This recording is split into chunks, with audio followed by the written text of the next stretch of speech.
Welcome students. आज हम जानेंगे कि द्विध्रुव क्या होता है। हम जानते हैं कि अणु या परमाणु उसमें एक बहुत ही सूक्ष्म बिंदुवत प्रोटॉन, परमाणु की बात करें तो प्रोटॉन होता है। सबसे सिंपलेस्ट जो होता है, सबसे सरल जो निर्माण है प्रोटॉन, और प्रोटॉन के चारों ओर, जैसा बोर ने कल्पना की थी, इलेक्ट्रॉन अभ्र, इलेक्ट्रॉन क्लाउड होता है। अब ये संरचना यदि कहीं दूर से देखें तो ये बिंदुवत लगता है।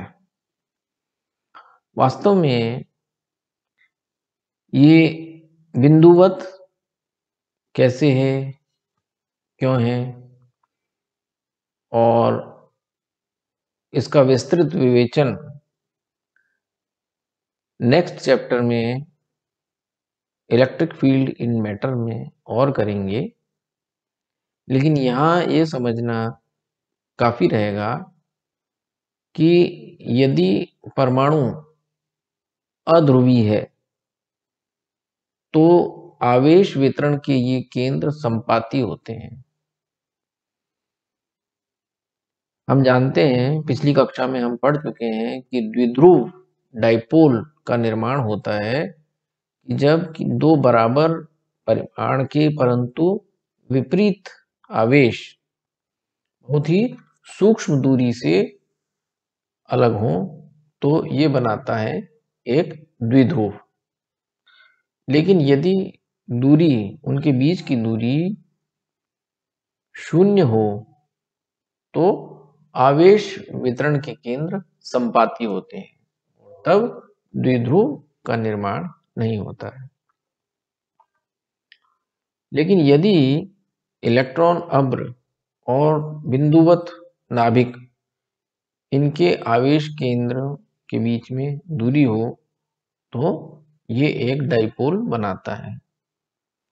और ये डाइपोल, क्योंकि ये बहुत ही छोटे वॉल्यूम में केंद्रित है, तो कहीं दूर से देखने पर इनका एक परिणामी द्विध्रुव आघूर्ण होता है। अब ये द्विध्रुव आघूर्ण, इसका स्पेस में क्या फर्क पड़ता है कि कितनी दूरी पर इनकी एक्सिस, द्विध्रुव की एक अक्ष होती है जो कि नेगेटिव से पॉजिटिव चार्ज की तरफ इसकी दिशा होती है P। तो इससे अलग अलग कोण पर द्विध्रुव का प्रभाव या विभव अलग अलग होता है।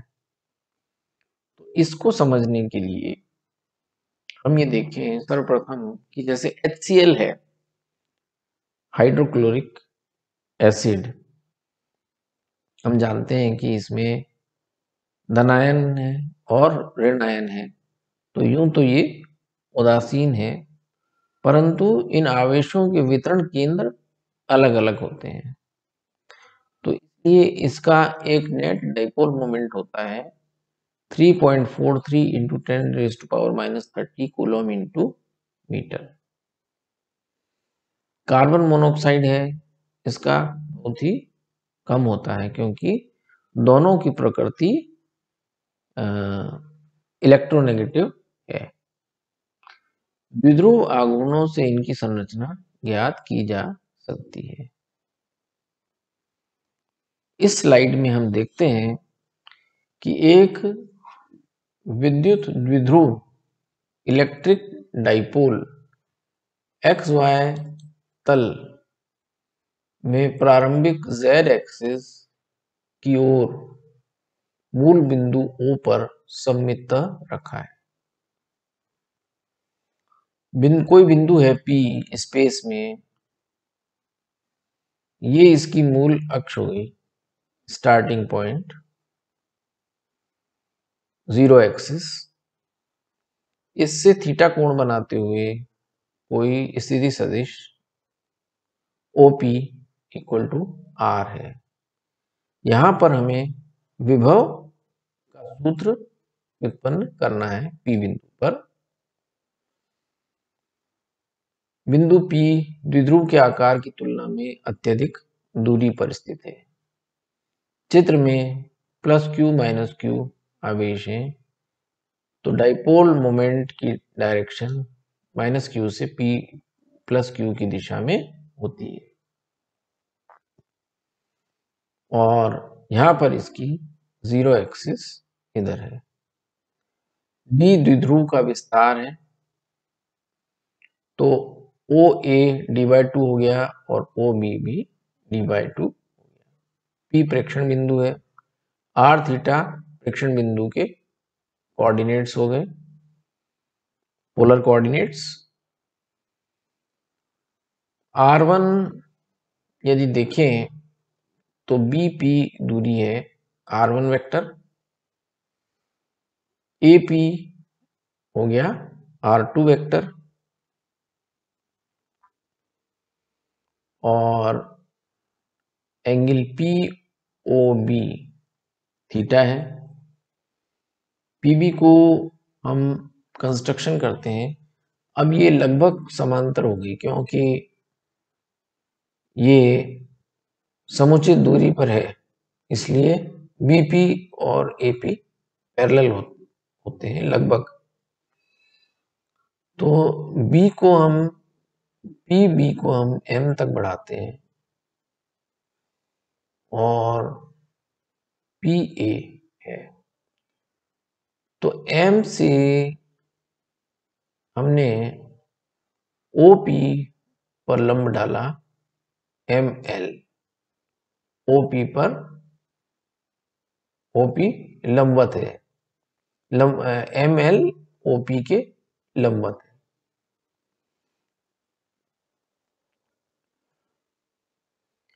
जब ML OP के लंबवत है तो हम देख रहे हैं कि समकोण त्रिभुज OMB और OLA या OAL है, जिसमें ये हम देखते हैं कि MP और AP पैरेलल हैं, तो AB तिर्यक होगी, ट्रांसवर्सल होगी, तो एंगल MBO या OBM थीटा है, एकांतर कोण।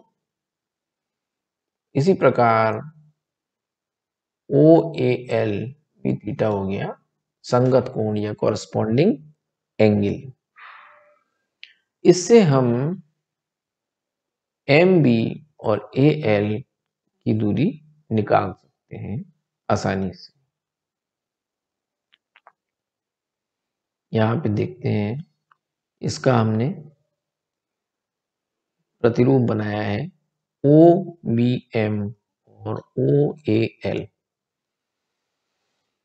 तो OB बराबर d/2 और OA इक्वल टू d/2, तो MB cos theta equal to MB by OB.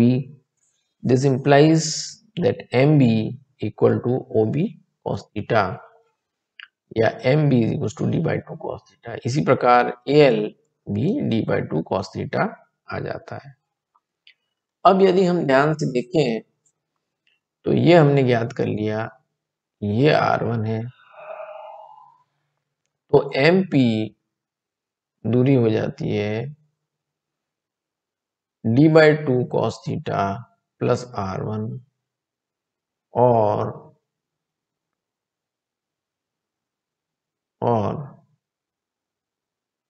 ये दूरी हो जाती है AP d/2 cos theta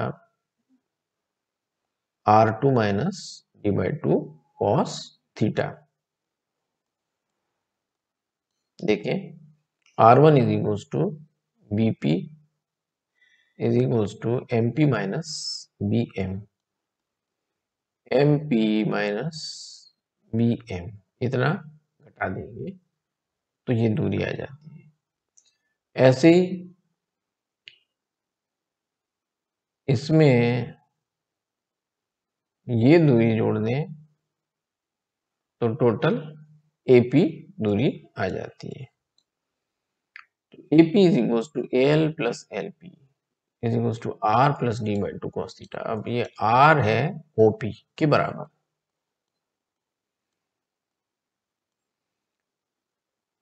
P पर विभव ज्ञात करने के लिए हम विभव की एडिटिव प्रॉपर्टी का यूज करते हैं। दो बिंदुवत आवेश जो A और B पर रखे हैं उनके कारण P पर विभव हम फर्स्ट प्रिंसिपल से ज्ञात करते हैं। क्योंकि B पर प्लस Q आवेश रखा है तो इसके कारण P पर विभव हो गया phi1 equal to plus KQ by R1। A पर माइनस Q आवेश रखा है तो P पर विभव हो गया phi2 is equal to minus KQ by R2, जहाँ K है 1/4 pi epsilon naught equal to 9 into 10⁻⁹ newton metre square by coulomb square. Add करें तो कुल विभव आता है P पर KQ by R1 minus KQ by R2। इनकी वैल्यूज KQ क्योंकि कॉमन है बाहर निकाल लिया ब्रैकेट से 1/R1 माइनस 1/R2। यहाँ वैल्यूज रखें R1 equal to R minus D by 2 cos theta. R1 is equals to R minus this thing.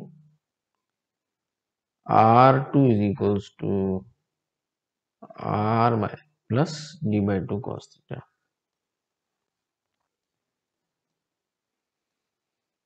LCM लिया तो R minus D by 2 cos theta into R plus D by 2 cos theta। यहाँ पर R और R cancel out हो जाते हैं, twice D by 2 cos theta और denominator हो जाता है R square minus D square by 4 cos square theta. अब क्योंकि D बहुत ही अल्पांश दूरी है इसलिए इसका वर्ग नेग्लिजिबल होता है, इसको नेग्लेक्ट कर सकते हैं। phi is nearly equal to KQD cos theta by R square. Now QD is equal to P, the dipole moment. तो ये हो जाता है phi potential is equal to KP cos theta by R square। अब द्विध्रुव के कारण विभव को हम कुछ अन्य रूप में लिख सकते हैं बड़ी आसानी से, क्योंकि डाइपोल मोमेंट होती है QD, दिशा है माइनस Q से प्लस Q की दिशा आप देख रहे हैं चित्र में, और ये एंगल हो गया from starting line P dot R is equal to PR cos theta. तो यहां पर इस समीकरण में अंश और हर न्यूमरेटर और डिनोमिनेटर को हमने R से गुणा किया, तो ये जो पार्ट है ये हो जाता है P डॉट R और डिनोमिनेटर में R क्यूब। तो P dot R arrow by R cube लिख सकते हैं। अब जो एलिमेंट्री वेक्टर कैलकुलस है उससे हम जानते हैं कि grad 1 by R equal to minus R arrow by R cube. इसे आप करके देखिए, take it as an exercise. तो R arrow by R cube is equal to minus grad of 1 by R। इसे यहां सब्स्टिट्यूट कर देते हैं, माइनस साइन बाहर ले लिया, माइनस के P dot grad 1 by R। इसी समीकरण को आगे बढ़ाएं तो हम देखते हैं विशिष्ट स्थितियां थीटा इज इक्वल टू 0 पर cos थीटा इक्वल टू 1, तो पोटेंशियल मैक्सिमम है अर्थात यदि बिंदु P इसकी प्रारंभिक अक्ष पर है तो P अधिकतम होता है। सेम चार्जेस के लिए, सेम डिस्टेंस के लिए और सेम r के।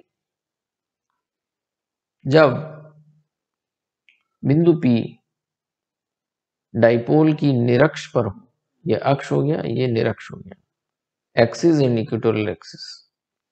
जब इक्वेटोरियल एक्सिस पे हो तो पोटेंशियल फाई शून्य हो जाता है।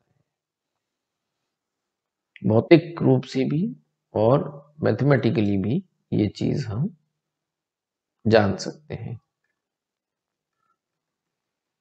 अब अगले व्याख्यान में हम डाइपोल के कारण इलेक्ट्रिक फील्ड, एक बहुत ही महत्वपूर्ण टॉपिक है, डाइपोल की एनर्जी और डाइपोल के कारण इलेक्ट्रिक फील्ड, ये हम जानेंगे, समझेंगे। और तब तक आप इसे पढ़ें। पढ़ने के लिए पुस्तकें मैं समझता हूँ आपने ले ली होंगी और शीघ्र ही हम कुछ असाइनमेंट्स भी करेंगे। Thank you.